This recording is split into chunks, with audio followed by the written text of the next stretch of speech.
name is Miss Major Pauline Cushman. We are going to pay homage to Major General Winfield Scott Hancock here today. This is the site of his wounding marker here on Cemetery Ridge.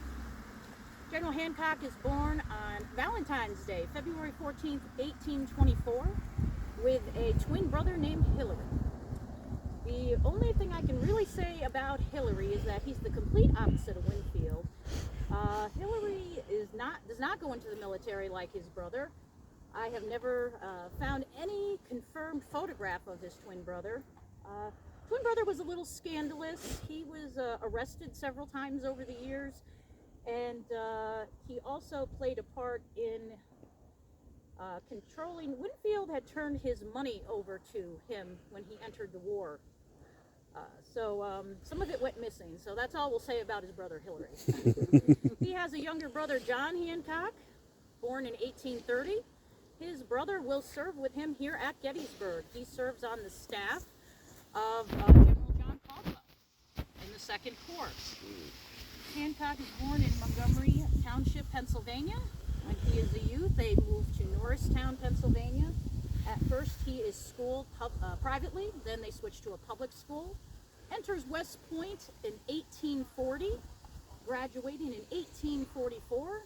He is then assigned to duty out west in the 6th U.S. Infantry. He serves out west, also serves in the Mexican War. He meets some individuals that, if you are familiar with Gettysburg, you might recognize these names he is friends with. Harry Heath, Louis Armistead, and John Reynolds. Through my research, I have found that actually he was closer friends with Harry Heath than Louis Armistead, but they were still friends. Here at Gettysburg, Hancock is going to come onto the field the afternoon of July the 1st. Okay, unfortunately, General John Reynolds is going to be killed in the morning over in Herbst Woods. General Meade is not quite sure what is going on in Gettysburg that day, so he's going to send General Hancock to assess the situation on the field, find out what's going on. He's going to come onto the field in the afternoon up on Cemetery Hill. He is going to meet with a gentleman named General Oliver Otis Howard. There have been a myth about him and General Howard had quite the go-around in a fight, but that is not true. They worked together to help establish a great defensive line up on Cemetery Hill. He says that, you know, this is good ground and bring up the rest of the army. This is Cemetery Ridge. Yes.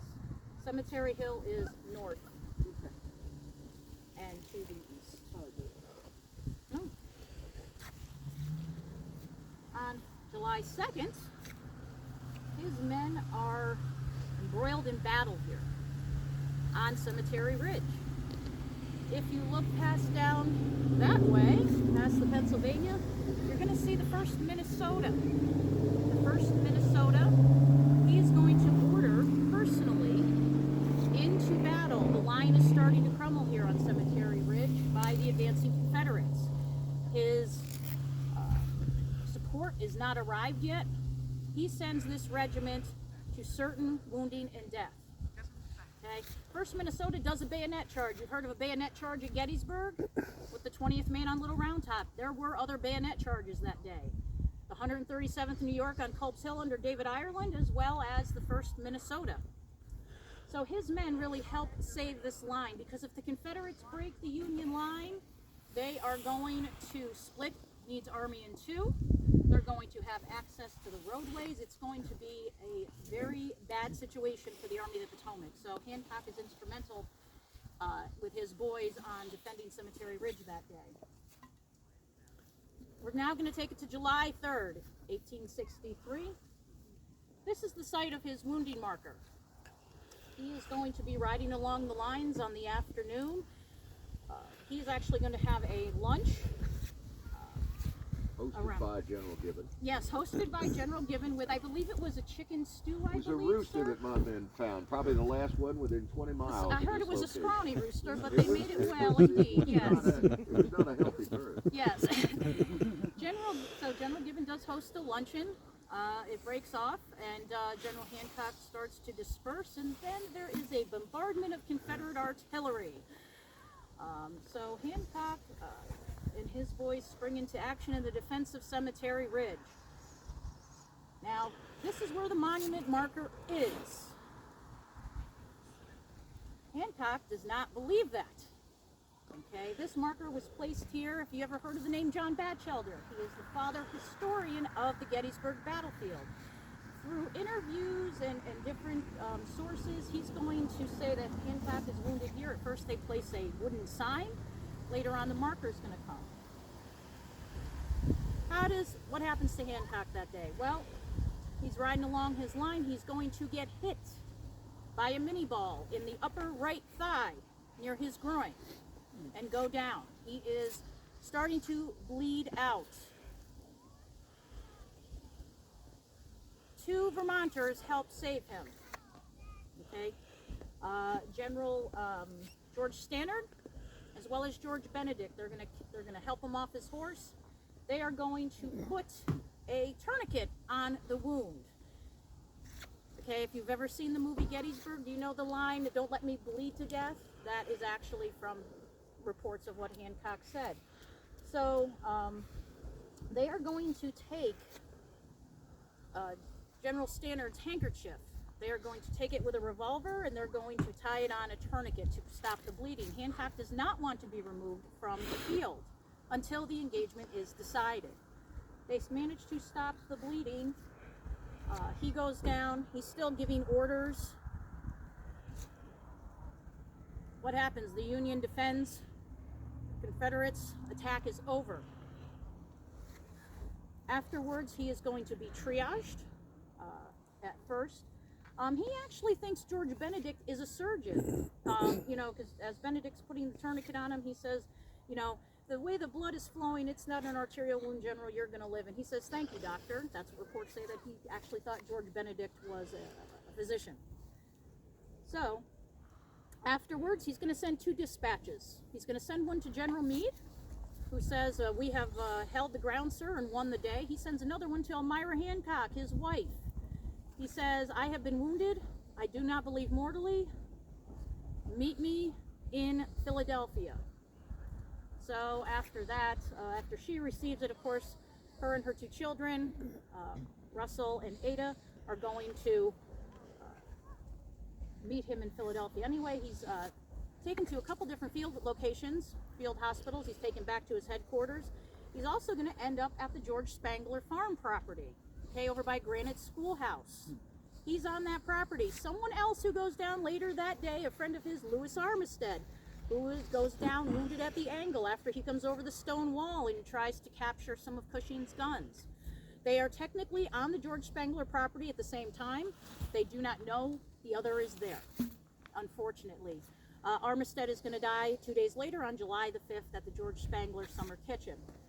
Hancock never recovers really from his wound. It affects him the rest of his life. The bullet is actually, now he gets hit on July the 3rd. The bullet is not actually removed until 6 weeks later in August of 1863 because they couldn't get it out. They had people here on the field and in the field hospitals probing the wound, trying to get the bullet out. They could not.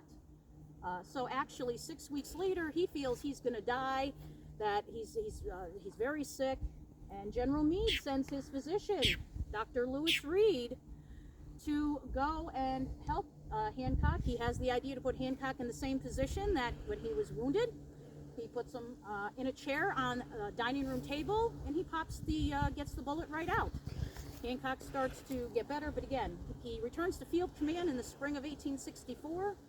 He's having a hard time getting around, really can't ride a horse, he's riding around in ambulances. He's never really the same after that. He actually gives up field command in November of 1864, and then he is going to lead the Veterans Service Corps for that. So he's going to end up running for president in 1880. He's going to lose to James Garfield. a very close election. However, he actually attends the inauguration of James Garfield. So he's going to return here to Gettysburg in November of 1885. Okay. One of his last appearances, he comes here for a charity event. He is going to argue with John Batchelder, who I mentioned, that this is not the correct location. He says, that's not where I was wounded. I remember it plain as day. There are several accounts and letters he's written. That's forever etched in his brain. So, imagine him and John Batchelder arguing about this. If Hancock didn't like you, you would know it. So, he says, if you take a look and look further north, you see the 13th Vermont Infantry Monument there on the right-hand side as those cars are going by it. That's where General Hancock says he was wounded. He said, I had ordered a flanking maneuver of the Vermont boys against General James Kemper's advancing Confederate brigade. He says he turns, starts to ride north, stops for a moment, and that's when he's hit. General Hancock says it was there. John Batchelder says it was here. I will leave that all up to you, okay, to determine what you want to believe. General Hancock said he's going to come the following year and place his own wounding marker up there because he doesn't like the location of where Batchelder says. So what happens? Unfortunately, he passes due to infection caused by diabetic complications on February the 9th, 1886, a few days shy of his 62nd birthday. So he never got a chance to come back to Gettysburg and place his own marker. Today we're here to honor the great general in his service. We're also going here to honor a gentleman that was in the Confederation of Union Generals, our dearly departed friend Randy, who portrayed him in living history, one of the best. I have other friends that portray General Hancock as well. They're very good. But Randy portrayed him with zest and the fire that General Hancock had.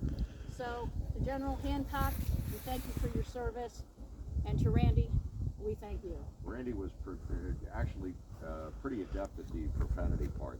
Yes, he was. He was, and I'm sure he still laughs every time I get demoted by General Hunt. So, well, thank you so much for coming out, guys. Appreciate it. Hope you enjoyed the talk. And yeah, so leave it up to you if you want to believe here or if you want to believe General Hancock's spot. So, What was the name of the guy that painted the diorama? Philip Pateau. Who actually read? And if you look at the diorama, you have. You mean the cyclorama? The cyclorama. Sorry, you have both Gibbon and Hancock pictured simultaneously, and he goes with Hancock's account because they're fairly close together. I believe it as well. If you look at the accounts, look at where the position markers are of the 13th Vermont up there. I tend to believe General Hancock, but I leave it up to you. He was there. John Deppin was the first Hancock in code. Yes, correct. That's a long time ago. Your friend. Many years, yes. Well, who was the one that we were in the movie with? He was a former park ranger. That was the guy from Norristown.